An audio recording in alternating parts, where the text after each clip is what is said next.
नमस्कार दोस्तों, मैं हूं दिनेश के वोरा। स्वागत है आपका न्यूज टाइम और एसएस न्यूज के इस कार्यक्रम के अंदर। दोस्तों, हमारे पड़ोसी पाकिस्तान के अंदर बहुत कुछ घट रहा है। जो घट रहा है वो व्यथित करने वाला है। बात सिर्फ ये नहीं कि उनका फॉरेन एक्सचेंज का भंडार $3 बिलियन पे आ गया। बात ये भी नहीं कि वहां के लोगों को दवाइयां, पेट्रोल, डीजल, खाने का सामान और बाकी चीजें मुहैया नहीं है। बात ये भी नहीं कि उनके यहाँ बहुत ज्यादा महंगी बिजली है और उस पर आईएमएफ की जो मार पड़ रही है नई कंडीशंस की। राजनीतिक रूप से भी वहां पर जो समीकरण है बदलते नजर आ रहे हैं और आपसी जो खास तौर से खींचातान है शहबाज शरीफ और इमरान खान और साथ में क्या कहते हैं कि तालिबान का जो पाकिस्तानी रूप है वो भी परेशान करने वाला है। तो पाकिस्तान इस समय चारों साइड से परेशानियों से घिरा हुआ है। उनका दोस्त चीन एक तरह से गिलगिट और बाल्टिस्तान को पूरा का पूरा कहा जाए तो हथिया ही चुका है, बस ठप्पा लगना बाकी है। तो पीओके का 75% पार्ट उसके ऊपर उसका आधिपत्य है। अब रही बात बलूचिस्तान की, सिंध की, पंजाब की या नॉर्थ वेस्ट फ्रंटियर की, वहां भी अलग अलग किस्म की समस्याएं हैं। तो एक टर्मोइल की स्थिति इस समय पाकिस्तान के अंदर है। भारत के लिए भी चिंता की बात है, क्योंकि अगर पड़ोस में टर्मोइल है और वहां आग लगी है तो आंच हम तक भी पहुंचेगी। दूसरे खतरे नेपाल से भी हमारी साइड में आ रहे हैं, क्योंकि वहां पर जो प्रचंड अब केपी शर्मा की बोली बोल रहे हैं और एक किस्म से चीन का हमदर्द वो बनने का पहले प्रयास कर रहे हैं। भूटान से भी बुरी खबर है कि डोकलाम और खास तौर से नॉर्दर्न जो उनकी टेरिटरीज है वहां पर एक समझौता होने की आशंका अभी से व्यक्त की जा रही है, शायद हो भी जाए, जहां डोकलाम चीन के पास चला जाएगा और जो नॉर्थ के कुछ 400 साढ़े 400 स्क्वायर किलोमीटर के एरियाज हैं वो अब भूटान के पास आ जाएंगे, जहां पे बॉर्डर डिस्प्यूट है। इसके अलावा म्यांमार ऑलरेडी चीन के कब्जे में है। बांग्लादेश की हालत थोड़े थोड़े धीरे धीरे परेशानी में जा रही है। फॉरेन एक्सचेंज का भंडार उनका भी $30 बिलियन पे आ गया है। श्रीलंका ऑलमोस्ट बैंकक्रप्ट है, ब्रोक है। तो भारत चारों साइड से पड़ोसियों से घिरा हुआ है। जो पड़ोसी एक तरह से टूट चुके हैं, फाइनेंशियली ब्रोक हैं या बैंकक्रप्ट हैं या फिर पॉलिटिकली वहां पर एक टर्मोइल की स्थितियां हैं। इसी विषय पर बात करने के लिए कि पाकिस्तान में क्या हो रहा है और उसका असर या फिर बाकी जो हमारी पड़ोसी मुल्क हैं विदेश नीति के अंदर भारत के ऊपर कैसा पड़ सकता है, बातचीत करने के लिए आज हमारे साथ एक बहुत विशिष्ट विद्वान मौजूद हैं। फॉर्मर इंडियन फॉरेन सर्विस के ऑफिसर और former ambassador doctor Ketan Shukla ji. Doctor साहब, स्वागत है नमस्कार। आपका। केतन भाई, ये हालात तो पाकिस्तान के बहुत खराब हैं और भारत के लिए भी चिंताएं हैं और ये चिंताएं अब वास्तव में ही बहुत बड़ी होती जा रही हैं। पड़ोस में आग लगेगी, आंच तो हम तक भी पहुंचेगी और वहां से चिंताएं जो निकल रही हैं वो कई कॉर्नर से निकल रही हैं। सिर्फ राजनीतिक ही नहीं है, आर्थिक भी है, भौगोलिक भी है। ना जाने कोई ऐसा कोण नहीं बचा है जहां से पाकिस्तान से एक नई समस्या प्रतिदिन इमर्ज नहीं हो रही और जनता जिस हिसाब से परेशान है वो देखकर तरस ही आ सकता है। इससे ज्यादा क्या कहेंगे? आपकी ऑब्जर्वेशन एंड प्रतिक्रियाएं आपकी केतन बात भाई। एकदम सही है। मेरे को एक डांटे की डिवाइन कॉमेडी से एक सेंटेंस याद आ रहा है। ये लिखा है कि all all hope abandon you who enter here. ये इंस्क्रिप्शन है, उन्होंने हिल के ऊपर लिखा था। तो पाकिस्तान एक बहुत बड़े विष चक्र में फंस गया है।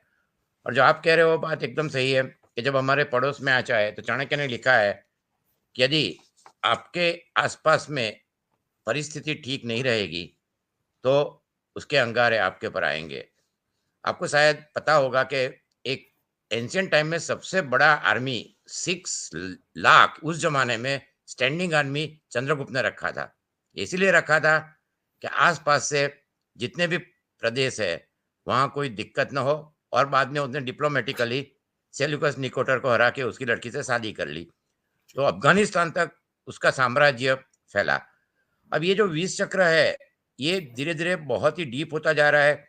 हमने लास्ट एपिसोड में बात की थी कि इमरान खान ने जब अगस्त में छोड़ा तब मैंने आपको बताया था कि उसके लिए अच्छा होगा कि जलता हुआ घर, एक कहावत है कि कृष्णार्पण, कि उसको उसने जो दे दिया, अब ये प्रोफेटिकली सही निकल रहा है। पाकिस्तान का आईएमएफ के साथ जैसे आपने बताया नेगोशिएशन चल रहा है। मुझे लगता है कि शायद ये आईएमएफ लोन देगा, लेकिन आईएमएफ के लोन की जो हमेशा एक दिक्कत सभी देशों को रही है, उन्होंने अर्जेंटीना को दिया, अभी श्रीलंका को दे रहे, मलेशिया के मोहम्मद माथी ने कहा था जिसने आईएमएफ की लोन ली वो तबाह हो जाएगा। तो ये आईएमएफ के लोन जी की जो कंडीशन है, जैसे आप बता रहे हो, तो कंडीशन काफ़ी स्टीप है और अब कल कल डिस्कशन में उन्होंने कहा कि हमें तो उम्मीद ही नहीं थी कि इस तरह की कंडीशन आएगी। अब उनकी जो कंडीशन है उसमें उन्होंने कहा कि आपने जो बताया एनर्जी क्राइसिस, तो ये जो पाकिस्तान की परिस्थिति उसमें 3 चीज़ें हैं। एक तो पोस्ट कोविड, दूसरी रशिया यूक्रेन वॉर और तीसरा एक फ्लड आया वहाँ जिससे 30 बिलियन डॉलर, उसमें से अभी अभी भी कई लाख लोग वहाँ पुनः स्थापित नहीं हुए हैं। पूरा क्रॉप उनका सिंध प्रांत और सब में खत्म हो गया। ये 3 चीज़ों, तो एक नेपोलियन ने कहा था कि डिजास्टर डजंट कम इन 1 और 2 बट इट कम्स इन साल्वोस। तो आपने जैसा कहा सभी तरह से, तो चारों ओर से डिजास्टर आ रहे हैं और इसकी एक बहुत ही महत्वपूर्ण चीज़ जो आपने बताई कि इंडिया की, वो हम आगे डिस्कस करेंगे। अभी पाकिस्तान की स्थिति को हम ओवरऑल देखें तो आईएमएफ का उनको पहले भी $9 बिलियन मिला है, बाद में $1 बिलियन का ट्रेंच मिला, तो उसमें इमरान खान ने थोड़ा लेट कर दिया। पर अब इसमें परिस्थिति एक गंभीर ये हो सकती है कि अगस्त में उनके इलेक्शन है और 90 डेज़ की केयरटेकर गवर्नमेंट होगी, हो सकती है। तो उस टाइम आईएमएफ के एग्रीमेंट साइन नहीं हो सकते। इसलिए हुँ। मुझे लगता है कि 1 या 2 महीने में ये सॉर्ट आउट नहीं हुआ, तो फिर पाकिस्तान का टोटल इकोनॉमिक कोलैप्स में होने के चांसेस बहुत है। पर ये शायद इसलिए नहीं होगा कि जियो स्ट्रैटेजिकली पाकिस्तान की इम्पोर्टेंस बहुत ज़्यादा है, जो जी। खाली हमारे लिए नहीं पर चाइना, इवन अमेरिका, रशिया और ओवरऑल। तो अमेरिका ने उनको फ्लड के लिए $350 मिलियन दिए हैं, फिर $1 बिलियन उनको जो कोएलिशन फंड के लिए दिए, जो F-35 का जो बड़ा हुआ था। पाकिस्तान की परिस्थिति ये है कि एक हिंदी पिक्चर में था, हम थे जिनके सहारे वो हुए ना हमारे, उनके आज के दिन में उनके आस-पास कोई आ नहीं रहा है। अब ये लेट क्यों हो रहा है? तो उसकी एक वजह तो ये है कि इमरान खान थे, वो आपको याद होगा कि पुतिन को मिलने गए थे, चाइना के साथ उनका अच्छा था। बिलावल भुट्टो ने अमेरिका गए और उन्होंने कोशिश की। अब 2 नाव में सवार होना मुश्किल है। अमेरिका अभी राह देख रहा है। चाइना खुद अपनी उलझनों में बहुत ज़्यादा फँसा हुआ है। एक तो टेक्नोलॉजिकल सैंक्शन अमेरिका और यूरोप, नीदरलैंड, जापान सब कर रहे हैं।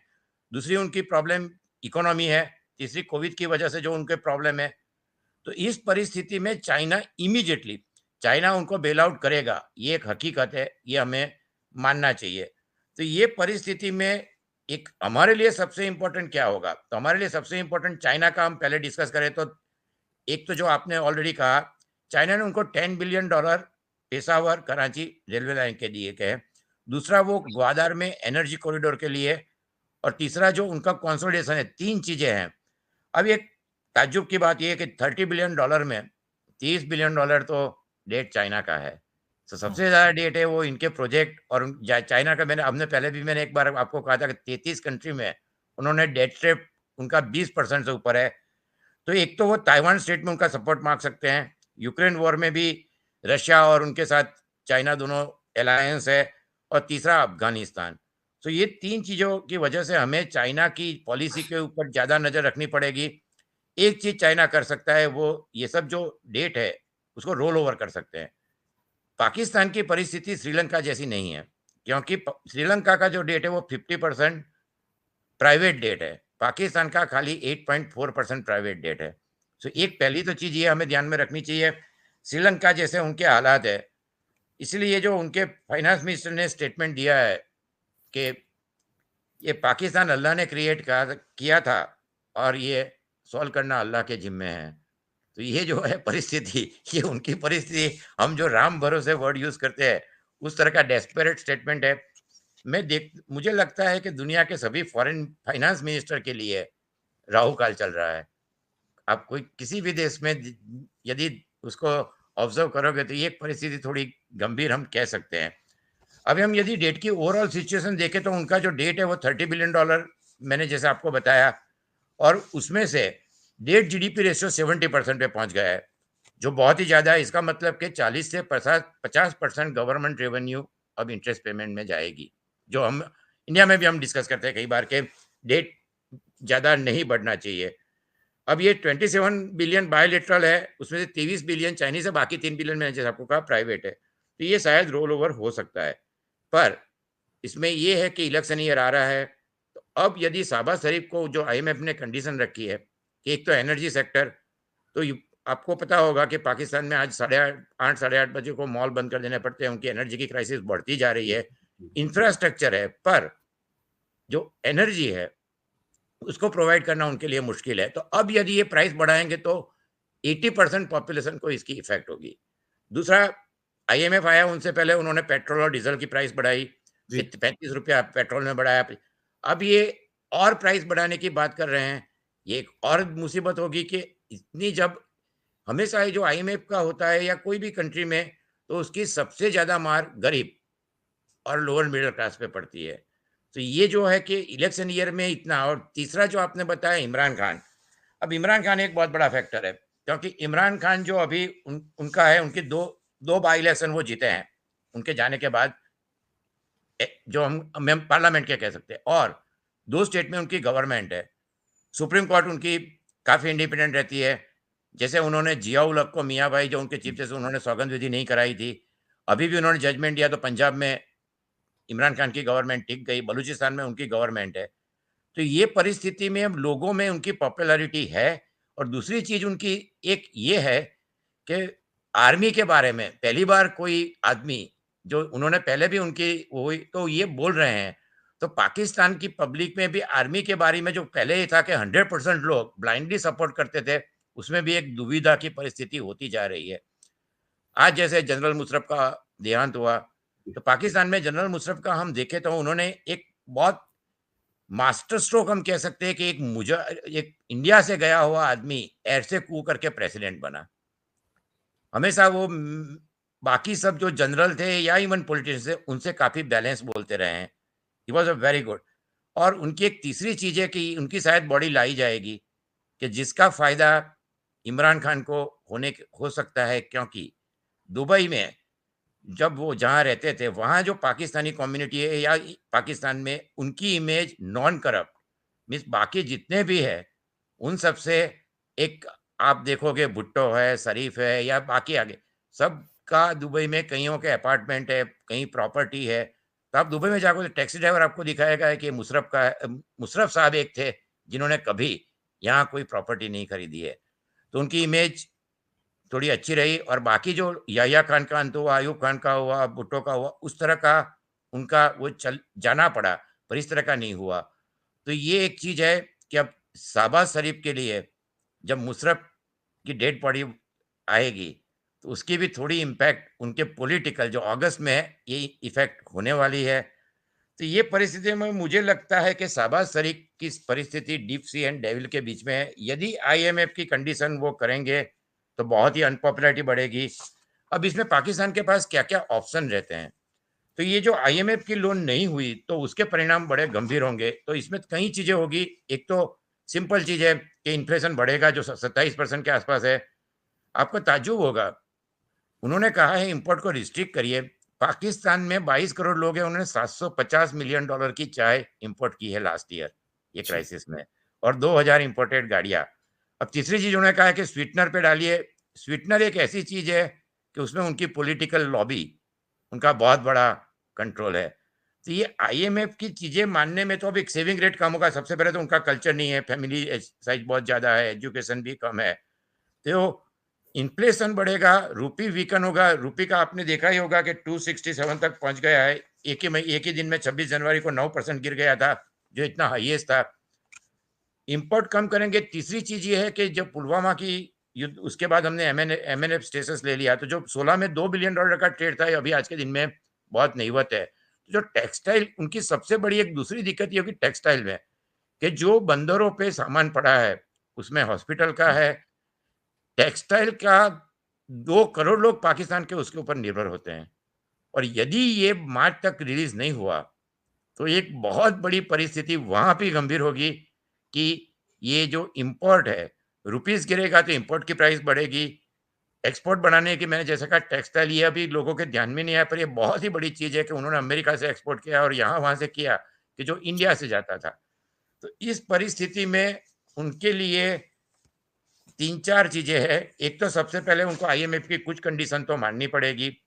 जैसे मैंने आपको बताया कि ये अवॉइड करने के लिए उनके पास थोड़े एक बहुत है। एक चीज़ डॉक्टर साहब आपसे पूछना चाहूँगा मैं, हाँ जी, पाकिस्तान को इस टाइम फूड क्राइसिस का सामना करना पड़ रहा है, एक बड़ी महत्वपूर्ण मुद्दा है। हाँ जी। लेकिन पाकिस्तान में कभी फूड क्राइसिस हुआ नहीं ऐसे, क्योंकि पाकिस्तान की जो ज़मीन है बड़ी फर्टाइल है, उनके पास पानी भी बहुत है और काफ़ी बड़ी ज़मीन है, उनकी पॉपुलेशन को आराम से फीड कर सकता है, बल्कि एक्स्ट्रा क्रॉप्स लगा के एक्सपोर्ट भी कर सकते हैं। वो तो कॉटन एक्सपोर्ट भी किया करते थे वो तो। ये ऐसे कंडीशन आई कैसे कि फूड ग्रेन के अंदर डेफिशिएंट हो गए और आज उनकी ये हालत है कि वहाँ पे गेहूँ-चावल भी नहीं मिल रहे हैं, चीनी नहीं मिल रही है, ये इनकी कमी हो गई है।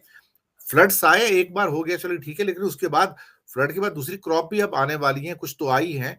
तो ये फूड क्राइसिस थोड़ा होना वहाँ पे मुझे हैरानी नहीं, देता आप है कि आपकी बात होना नहीं एकदम सही है चाहिए। कि उनकी फर्टाइल लैंड थी, पर ये जो फ्लड आए वो बहुत ही जो कहते हैं कि सिंध का पूरा क्रॉप और बलूचिस्तान, तो जो क्रॉप पूरा वो हो गया, उसके बाद ये इंपोर्ट नहीं कर पाए, कि जो थोड़ा बहुत होना चाहिए था। दूसरी चीज़ ये है कि फर्टिलाइज़र, तो ये जो ये कोविड और पैंडेमिक के बाद की इकोनॉमिक कंडीशन, तो फर्टिलाइज़र की सिचुएशन भी वहाँ बहुत खराब हो गई। तो अगला क्रॉप जब आएगा, तो उसके बीच में जो गैप है, वो गैप अब आप इंपोर्ट करके ही कर सकते थे। तो उनके पास एक अच्छा एक था कि इंडिया से इंपोर्ट कर सकते थे। पर अब उनके संबंध इतने अच्छे हैं नहीं। इसीलिए आपको शायद याद होगा कि जब अभी-अभी उनके जो प्राइम मिनिस्टर शहबाज शरीफ गए थे, उन्होंने एक इंटरव्यू दिया अल अरबिया को कि we will sit together and around the table India के लिए। फिर बाद में 2-4 दिन बाद उनको स्टेटमेंट चेंज करना पड़ा ऑटोनॉमस। तो ये परिस्थिति में एक चीज़ हो सकती थी कि शायद इंडिया से ले सकते थे, तो ये फूड की क्राइसिस रहेगी और ये 3-4 महीना रहेगी। अब संस्कृत में कहते हैं बुभक्षितः किम न करोति पापम। तो एक सबसे बड़ी गंभीर परिस्थिति फूड रायट्स हो सकते हैं।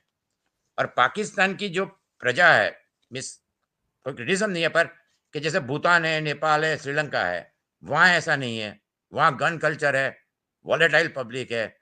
तो इस परिस्थिति में जैसे आपने बताया कि पर्टिकुलरली जो बलूचिस्तान, नवंबर में उनका एग्रीमेंट नहीं हो पाया तहरीक-ए-तालिबान के साथ।